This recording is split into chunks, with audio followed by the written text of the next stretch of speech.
Well, I'm definitely going to talk about everything you need to know about how to train your dragon. First of all, it is all about Vikings and their lifestyles, but there is a twist of fantasy and several other things which I will talk about. There is a boy named Hiccup. He is the main character and protagonist.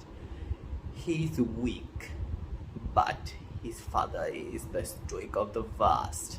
Stoic of Vast is the chief of Vikings, so everyone expects a lot from him.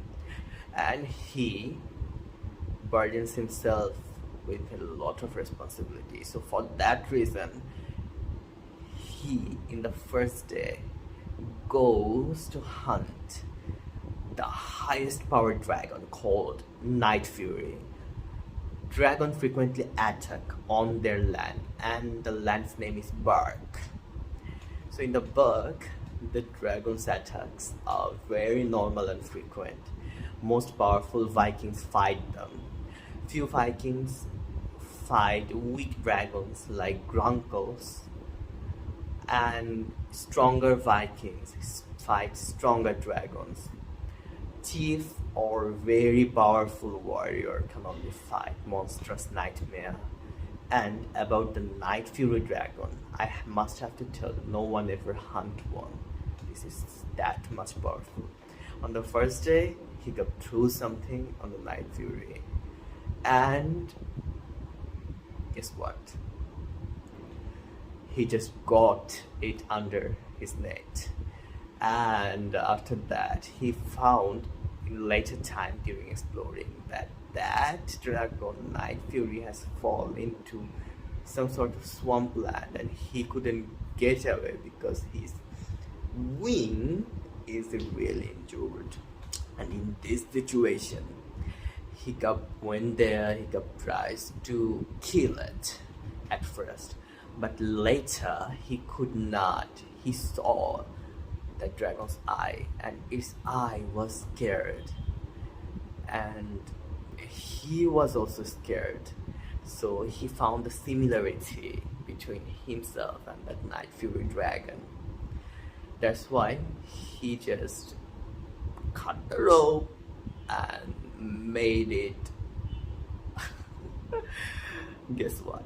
This is crazy, but made it go away. But it didn't go away. It couldn't. As I said, its wing was injured, so it couldn't fly away. Hiccup came again here with the food so that this dragon can survive, and befriended with it over time. And he actually analyzed why it can't fly and which part of it is missing. And whenever he analyzed and found that, he made an artificial wing part on that and attached that with the dragon and practiced flying on it. Also, he discovered many dragon traits, and during the dragon trial and the fights, which was training, during training of course, and the training was done by Stoic the Vast's close friend Goba.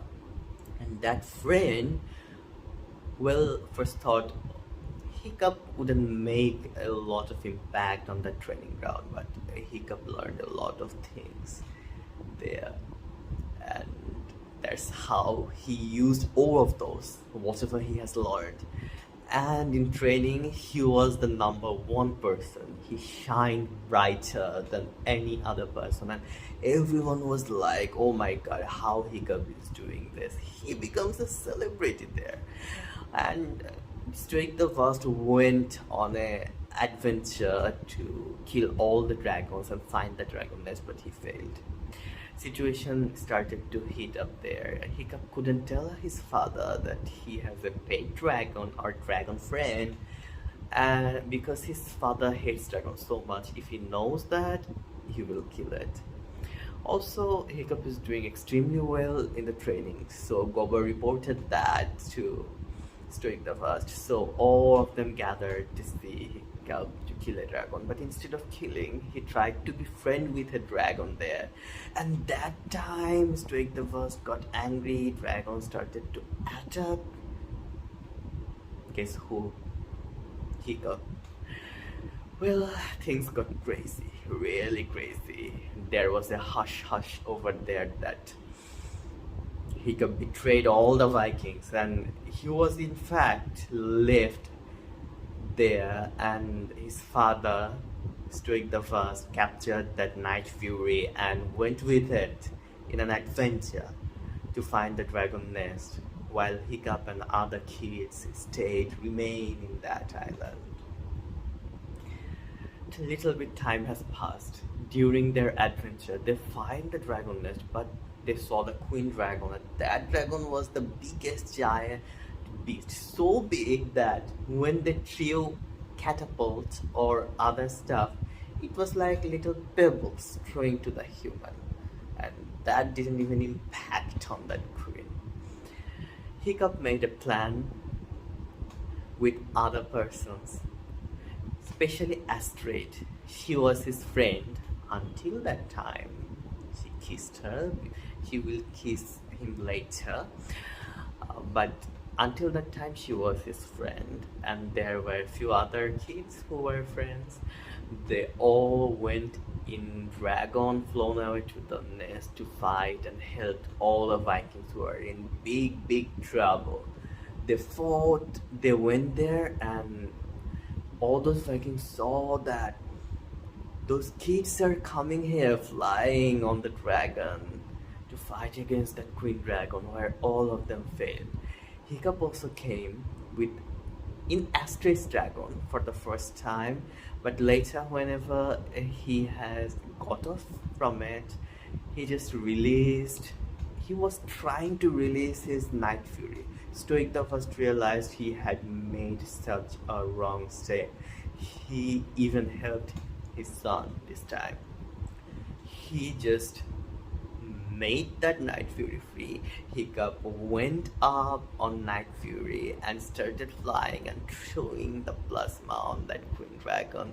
A huge fight was going on. In fact, they both started to fly on the sky above, a lot of upside, and then they fought, and but most of the dragons are fire resistant. So whenever that queen dragon opened his mouth, he gave the shot of plasma from his Night Fury, and that queen dragon this time severely got injured and fall on the ground and destroyed. But with that, Hiccup created the part of the wing which was made with flammable material, some paper, some wood, which is flammable and which burned, so that dragon couldn't fly, and they both fall on that fire.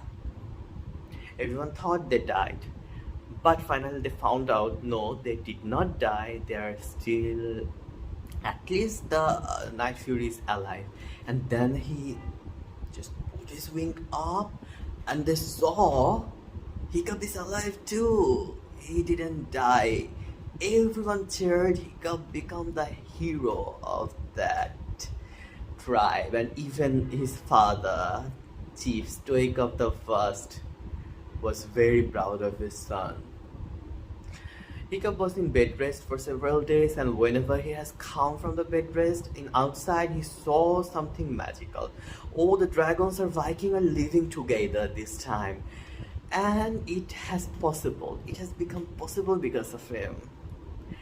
Stoic the First, well, he admired his son. Gober made an artificial leg for Hiccup because he lost a little bit part of his leg. And Astrid, she fell in love with Hiccup. She kissed him on there in the cheek, and that's how she became the girlfriend in the latest sequence. And that's the end of this movie. Hope you are now aware of everything you need to know about How to Train Your Dragon. Have a great time. Bye bye.